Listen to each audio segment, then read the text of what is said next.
Hello everybody. Today I'm going to go through the installation process of the 2 Series guard. This fits several of the 2 Series as well as the first generation 2025 tractors. So to get started, when you receive these 2 components, they'll be all wrapped up. So go ahead and unwrap them. And then what you're going to want to do initially is to assemble these 2 halves together. Not completely tight, but so to start, you have the 511 logo facing forward, and then the curved portion of this upper guard should go bend kind of forward. So just start by putting each of these bolts in here to join the 2 halves together. And these will be the shorter bolts.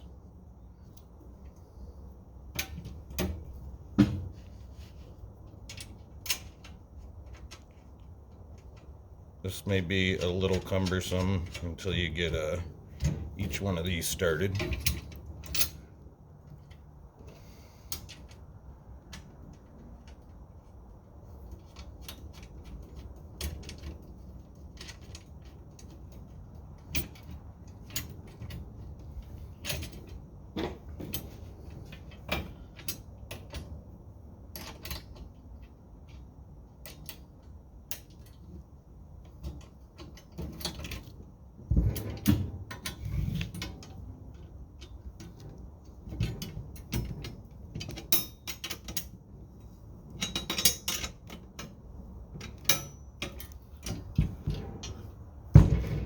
I'm going to leave these fairly loose just to give a little more flexibility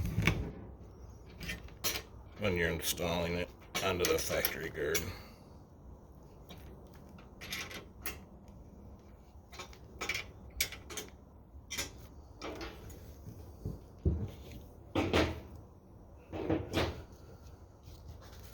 I'll set this aside for just a minute.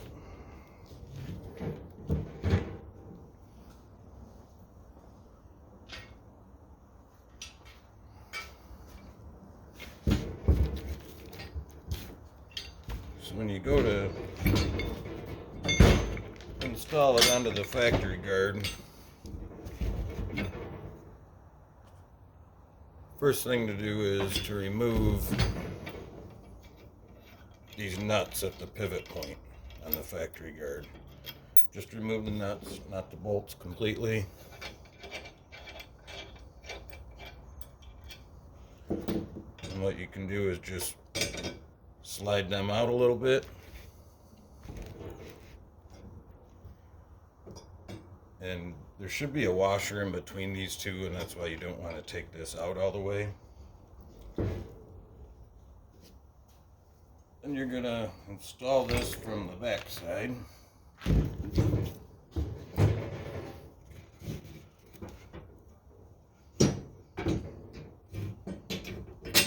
Push the bolts through the lower mounting points.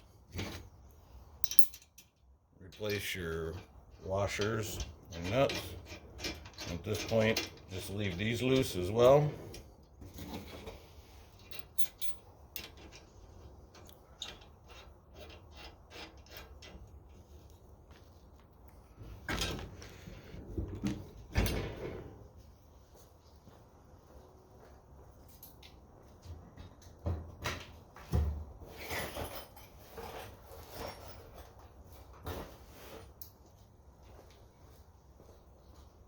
And what I like to do when I'm installing most any of these guards is to use these spring clamps, which work really well usually to position the guard where you want it and to hold it in place. So I'm just leaving a slight gap here between this crossbar and the 511 guard. And what I do is I mark each side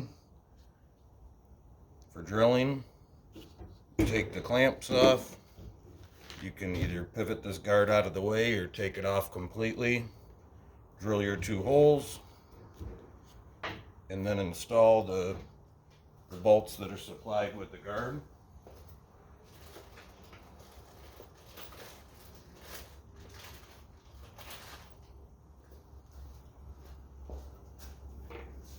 And I've supplied a couple of extra washers. I had a customer say that there's a slight gap here between the factory guard and the 511 guard, and that's by design. Due to manufacturing variances and tolerances, sometimes these guards can vary in width.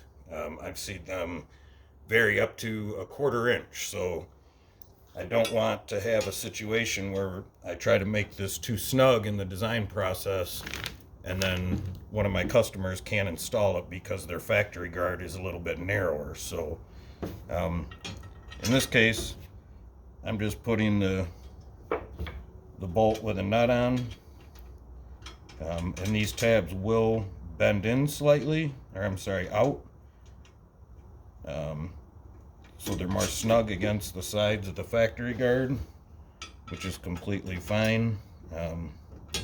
Or if you'd like, you can put a washer or two in between the factory guard and the 511 guard.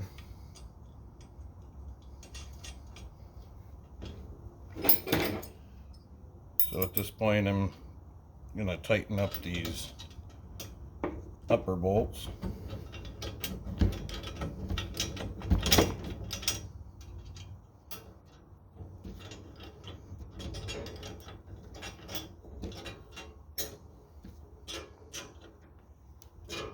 These don't have to be super tight. Lock nuts are supplied with this kit, so you don't have to worry about these backing out.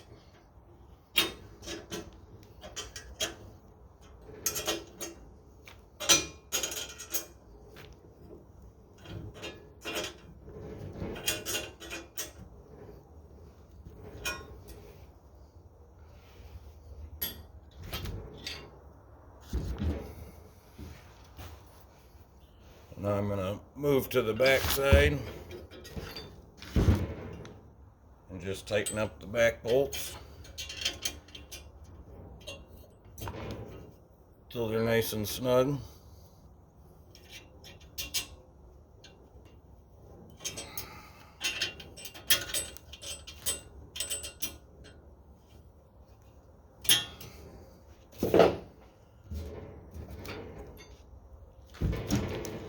And then I would tighten up each of these lower pivot bolts. And that's all there is to it. I don't know if you'll be doing it on your tractor. I would think it should be fairly easy to do it on the tractor, or maybe it's easier to take it off. But I hope this helps. If anybody has any questions, you can reach me at my website, 511designs.com, and there's an email address on there. Thank you, as well as a phone number. Thank you.